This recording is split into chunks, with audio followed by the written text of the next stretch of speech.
পৃথিবীর ভূস্বর্গ কাশ্মীর, গোলাগুলি, যুদ্ধ বা স্বাধীনতা, এই তিনটি শব্দ সবচেয়ে বেশি শুনেছি কাশ্মীর সম্পর্কে।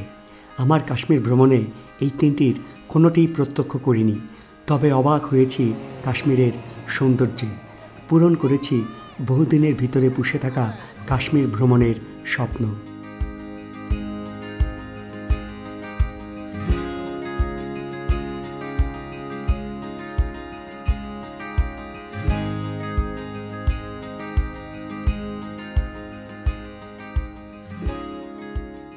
কলকাতা থেকে ট্রেনে প্রথমে গিয়েছিলাম জম্মু, তারপর জম্মু থেকে শেয়ারিং ট্যাক্সিতে শ্রীনগর। এই ভিডিওতে শ্রীনগর শহরে ভ্রমণের আমার ফার্স্ট ইমপ্রেশন আপনাদের কাছে তুলে ধরছি। আজ 10 এপ্রিল 2024, আজ বেলা 12টার দিকে আমি ভারতের জম্মু কাশ্মীর প্রদেশের গ্রীষ্মকালীন রাজধানী শ্রীনগরে এসে পৌঁছেছি। গতকাল রাত 11টার দিকে আমি পৌঁছেছিলাম জম্মু তাওয়াই রেল স্টেশনে। সেখানে 6 ঘন্টার মতো অপেক্ষা করে ভোর 6টার দিকে রওনা দিয়েছিলাম শ্রীনগরের পথে। শেয়ার ট্যাক্সিতে আমি জম্মু তাওয়াই রেল স্টেশন থেকে শ্রীনগর এসেছি। শেয়ার ট্যাক্সিতে আমার ভাড়া পড়েছিল 1300 ইন্ডিয়ান টাকা। এখন বেলা 2টা। আমি এইমাত্র হোটেল থেকে বের হলাম শ্রীনগর শহর ঘুরে দেখার জন্য। আমি বেলা 12টায় শ্রীনগর শহরে এসে পৌঁছেছি। আমি যখন শ্রীনগর শহরে এসে পৌঁছাই তখন রাস্তার দুপাশের অনেক মানুষ আমাকে ডাকাডাকি করছিল হোটেলের রুম খুঁজে দেওয়ার জন্য, কিন্তু আমি নিজেই আমার হোটেলের রুম খুঁজে বের করেছি। আমি যদি তাদের মাধ্যমে হোটেলের রুম খুঁজে নিতাম তাহলে কিন্তু আমার হোটেল ভাড়া কিছুটা বেশি পড়তো। আমি এখন যে রুম ভাড়া নিয়েছি সে রুমের ভাড়া পড়েছে 700 ইন্ডিয়ান টাকা। আমার রুম মোটামুটি কিন্তু বেশ বড়, রুমের ডেকোরেশনও মোটামুটি, খারাপ বলা যাবে না, বেশ ভালোই। সেই হিসাবে আমি তো বলবো ভাড়া কমই হয়েছে। রুম থেকে বাইরের কিন্তু বেশ ভালো ভিউ পাওয়া যাচ্ছে। 50-100 বছরের পুরনো কাশ্মীরি বাড়ি দেখা যাচ্ছে। বেশ ভালোই রুম, কিন্তু সমস্যা একটাই, ওয়াশরুম খুব একটা পরিষ্কার না।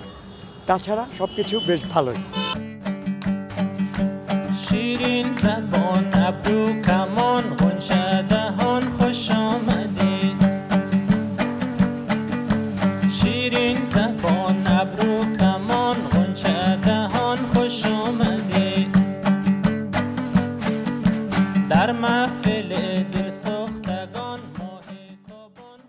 এখন আকাশে রোদ নেই, আবহাওয়া অনেকটাই ড্যাম। এখন শ্রীনগরের তাপমাত্রা 22 ডিগ্রির মতো। রাত 11টার দিকে শ্রীনগরের তাপমাত্রা কমে হয়ে যাবে 13 ডিগ্রির মতো। শীতের সময় কিন্তু শ্রীনগরে বরফও পড়ে। আর শীতের সময় ভারতের জম্মু কাশ্মীর প্রদেশের রাজধানী স্থানান্তর করে নিয়ে যাওয়া হয় জম্মুতে। আমি হাঁটতে হাঁটতে ডাল লেকের সামনে চলে এসেছি, গেট নাম্বার 1-এর সামনে চলে এসেছি। ডাল লেক ঘুরে দেখে নিয়ে যাব লাল চক। ডাল লেক এবং লাল চক এই দুটি জায়গায় কিন্তু শ্রীনগরের খুব গুরুত্বপূর্ণ দুটি ভ্রমণ স্থান। আমার পেছনে এই হচ্ছে ডাল লেক। ডাল লেক কিন্তু অনেক অনেক বড়, প্রায় পুরো শহর জুড়ে বিস্তৃত। শ্রীনগর শহর থেকে আমি উপরের দিকে যেদিকে তাকাচ্ছি সেদিকেই উঁচু উঁচু পাহাড় দেখতে পাচ্ছি, আর এদিক ওদিক যেদিকে তাকাচ্ছি সেদিকেই ডাল লেক দেখতে পাচ্ছি। আপনি যদি সুতো ধরে ডাল লেকের এক প্রান্ত থেকে অপর প্রান্ত পর্যন্ত টানেন, তারপরে যদি মাপ দেন, তাহলে ডাল লেকের দৈর্ঘ্য হবে প্রায় 15.8 কিলোমিটারের মতো। ডাল লেকের কারণে কিন্তু শ্রীনগর শহরের সৌন্দর্য বহু গুণে বেড়ে গেছে।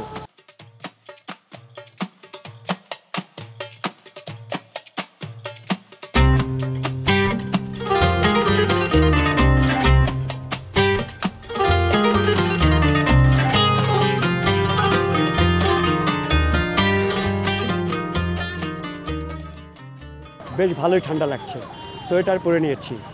এপ্রিল মাসে সোয়েটার পরব কোনোদিন ভাবতেই পারিনি। শীতের সময় কিন্তু শ্রীনগরের তাপমাত্রা -11 ডিগ্রিতে পৌঁছে যায়, তখন ডাল লেক পুরোপুরি বরফে জমে যায়। এখন আমি হাঁটতে হাঁটতে ঘাট নাম্বার 2-এর কাছে চলে এসেছি। লেকের এক পাশে শিকারার ঘাট আর অপর পাশে হাউসবোট বাঁধা রয়েছে। অনেক পর্যটক কিন্তু হাউসবোটেই রাত্রি যাপন করে। আর লেকে পর্যটকরা শিকারা নিয়ে ঘুরছে। সব মিলিয়ে দারুণ লাগছে। হাঁটতে হাঁটতে 6 নম্বর ঘাট পার হয়ে গেছি। ডাল লেকে 22টি ঘাট রয়েছে। হেঁটে হেঁটে কিন্তু এতগুলো ঘাট দেখা প্রায় অসম্ভব। আর হাঁটার সময় সবচেয়ে বড় সমস্যা যেটি হচ্ছে সেটি হলো শিকারা ড্রাইভাররা বারবার এসে ডাক দিচ্ছে যে চলুন আমার শিকারাতে চড়ে ডাল লেকে ঘুরে বেড়ান। আমি বলছি যে আমার একটু সময় লাগবে, শিকারায় চড়বো, তবে সময় লাগবে। তারা কিছুতেই মানতে চাইছে না। তারা বলছে এখনই চলুন। ডাল লেকের ডান দিকের থাকার হোটেলগুলো কিন্তু বেশ সুন্দর এবং বেশ এক্সপেন্সিভও। আমি থাকার জন্য হোটেল নিয়েছি ডাল লেকের বাম দিকের হোটেলগুলোতে কিন্তু বেশ কম খরচে থাকার জন্য রুম পাওয়া যায়। আমি হাঁটতে হাঁটতে প্রায় গেট নাম্বার 11-র কাছে চলে এসেছি। ডাল লেকের পাশের যে ওয়াকিং স্ট্রিট, এখানে কিন্তু অসংখ্য স্ট্রিট ফুডের দোকান রয়েছে। আমি এখান থেকে স্ট্রিট ফুড খাবো না, আমি স্ট্রিট ফুড ট্রাই করব লাল চক থেকে, তবে শিকারায় উঠব। হাঁটতে হাঁটতে পাহাড়ের কাছাকাছি চলে এসেছি। পেছনের পাহাড়গুলো কিন্তু বেশ উঁচু। কাশ্মীরের পাহাড়গুলো হিমালয়ান রেঞ্জে পড়েছে। মন চাইছে উঁচু উঁচু পাহাড়ের পাদদেশে ডাল লেকে শিকারা রাইড করতে, কিন্তু শিকারা রাইডের জন্য অনেক টাকা চাইছে। টাকা যদি একটু কম নিত তাহলে শিকারা রাইড করে ফেলতাম। ঘাট নাম্বার 4 থেকে শিকারা ভাড়া করেছি। 15 মিনিটের জন্য ঘুরব, 200 টাকা দিতে হবে।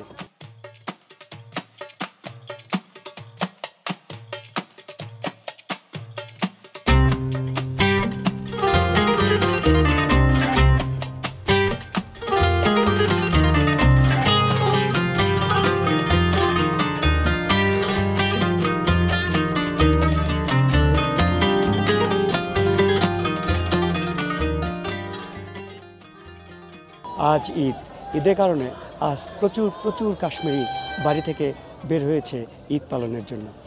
আজ যদি আমি সকাল সকাল আসতে পারতাম তবে কাশ্মীরিরা কিভাবে ঈদ পালন করে তা আমি আপনাদের কাছে তুলে ধরতে পারতাম, কিন্তু আফসোস আমি সকাল সকাল শ্রীনগরে পৌঁছাতে পারিনি।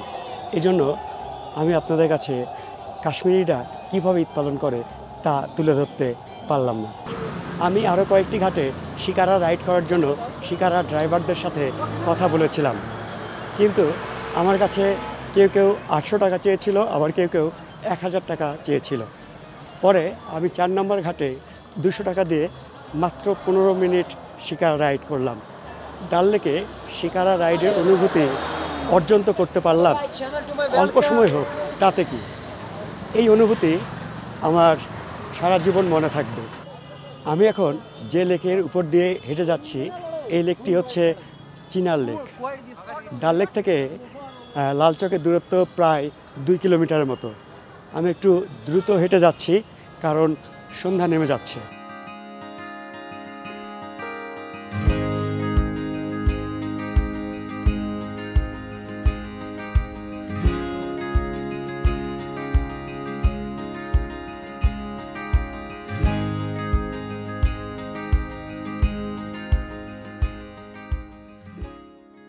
আমি লাল চকে পৌঁছে গেছি।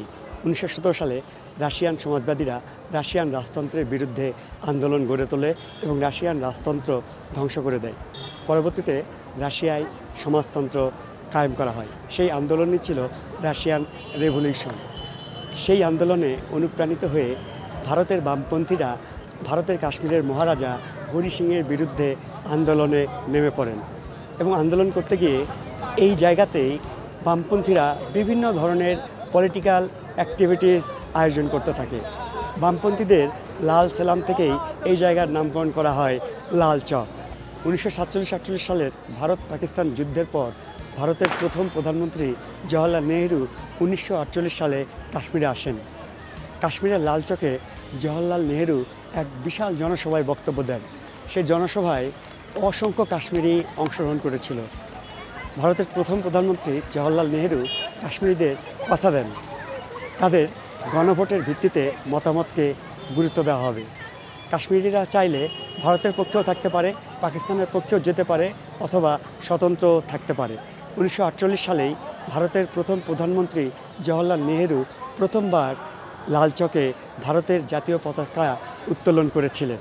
লাল চকের ঠিক মাঝখানে একটি খুব সুন্দর ক্লক টাওয়ার আছে। এই ক্লক টাওয়ারের জন্য কিন্তু এই জায়গার সৌন্দর্য আরও বহু গুণে বেড়ে গেছে এবং দারুণ লাগছে আমার। এই ক্লক টাওয়ারটি 1980 সালে বাজাজ ইলেকট্রনিক্স স্থাপন করে। সন্ধ্যা হচ্ছিল জন্য খুব দ্রুত ছুটে আসছিলাম লাল চকে, কিন্তু যত সন্ধ্যা নামছে তত বেশি সুন্দর লাগছে লাল চক। আর ঘড়িটি তো অসাধারণ, আমি সত্যি মুগ্ধ। লাল চকের সামনে থেকে একটি জ্যাকেট কিনলাম, প্রচুর ঠান্ডা। এই জ্যাকেটের দাম নিল 500 টাকা। জ্যাকেট পরার পরে ঠান্ডা অনেকটাই নিবারণ হলো। এই ভিডিও এ পর্যন্তই, দেখা হবে পরের ভিডিওতে। সে পর্যন্ত সবাই ভালো থাকবেন, সুস্থ থাকবেন। Tata, bye bye.